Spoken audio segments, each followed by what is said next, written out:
কিশোরগঞ্জের অষ্টগ্রামে বাংলাদেশ জাতীয়তাবাদী সামাজিক সাংস্কৃতিক সংস্থা জাসাসের পরিচিতি সভা অনুষ্ঠিত হয়েছে। অষ্টগ্রাম উপজেলা জাসাস সভাপতি মোহাম্মদ সাইফুল ইসলামের সভাপতিত্বে ও সদস্য সচিব মোহাম্মদ মুক্তার মিয়ার সঞ্চালনায় গতকাল অষ্টগ্রাম বাজারে এ পরিচিতি সভা উদ্বোধন করেন বাংলাদেশ জাতীয়তাবাদী সামাজিক সাংস্কৃতিক সংস্থা জাসাসের কিশোরগঞ্জ জেলার সদস্য সচিব মোহাম্মদ জহিরুল ইসলাম হিমেল। প্রধান অতিথি হিসেবে উপস্থিত ছিলেন অষ্টগ্রাম উপজেলা বিএনপির সভাপতি সৈয়দ সাইদ আহমেদ।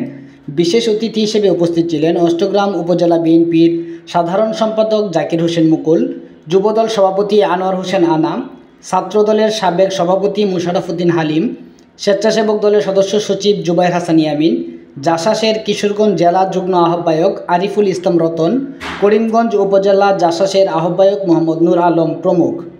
সভায় বক্তারা প্রতিশ্রুতি ব্যক্ত করে বলেন, অষ্টগ্রাম উপজেলা জাতীয়তাবাদী সামাজিক সাংস্কৃতিক সংস্থা জাসাসের কেন্দ্রীয় নির্দেশনা মোতাবেক সবাই মিলেমিশে ঐক্যবদ্ধভাবে কাজ করার অঙ্গীকারবদ্ধ।